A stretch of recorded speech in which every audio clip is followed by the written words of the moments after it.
السلام علیکم ورحمۃ اللہ وبرکاتہ. بسم الله الرحمن الرحیم.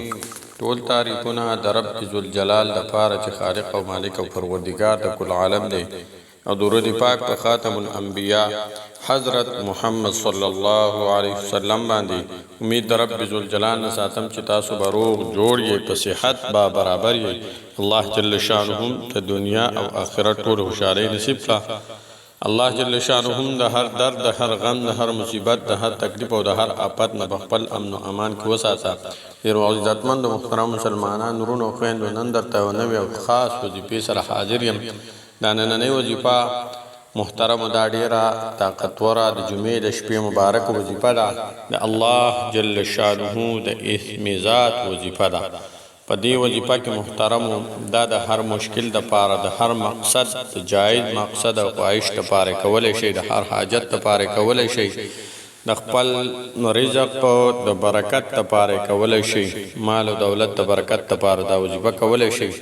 یو خاص ختم دی په خاص طریقه باندې دیتا د جمعې په شپه باندې به کوئ د یا الله یا الله یا الله.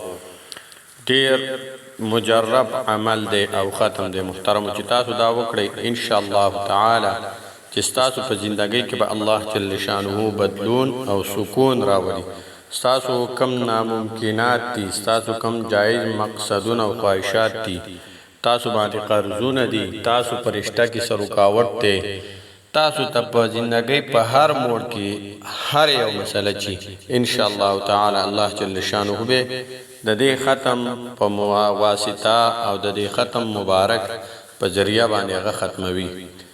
محترمونو، جمعې شپه اسیم برکتي شپه ده، د انواراتو نه ډکه، د برکت نه ډکه، د برکاتو نه ډکه او د ثمراتو نه ډکه شپه ده. محترمو، چې موږ او تاسو پکې یو عمل وکړو نو الله جل شانه به نور هم برکتي کړي.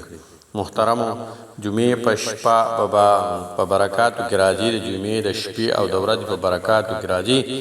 یو انسان د جمعې په شپه مړ شو نو دا محترمو دا شهید مړ شو، د سره به حساب کتاب وغیره نه کېږي، د ته بخانه کېږي. محترمو، نو چې موږ او تاسو هم د جمعې د شپه زموږ نه عبث تېره نه شي، موږ پکې خپل ذکر و اذکار او منځونه او تلاوتونه وکړو، الله جل شانه پکې رضا کړو.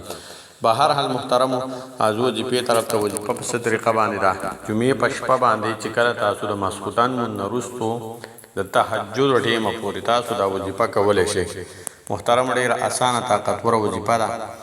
اول به درود شریف ووایئ محترمو، او بیا به د 2 رکعته نفل صلات حاجت چې د څه مقصد دپاره کوئ، حق مقصد باندې نیت په وتړئ. 2 رکعته نفل به وکړئ صلات حاجت، او بیا به پسې محترمو یا الله یا الله یا الله یا الله محترمو 313 مرتبه دا به ووایئ. بیا به د هغې نه وروستو محترمو بیا 2 رکعته نفل وکړئ. بیا به د هغې نه وروستو 313 مرتبه 314 پیرې به بیا د یا الله یا الله وظیفه وکړئ، او بیا به د هغې نه وروستو دعا وکړئ. محترمو، بیا به 2 رکعته نفل صلات حاجت پکې د هغې نه وروستو به 313 مرتبه بیا دا وظیفه وکړئ.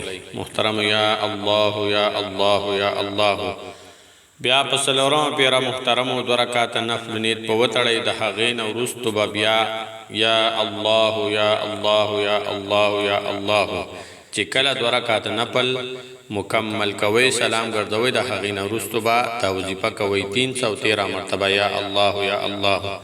بیا به محترمو درود شریف 11 پیرې ووایئ، درود ابراهیمی، او بیا به د هغې نه وروستو یو پیره اسې سجدې له لاړ شئ. په هغه سجده کې به تاسو 41 مرتبه یا 100 مرتبه یا 41 مرتبه یا الله یا الله یا الله.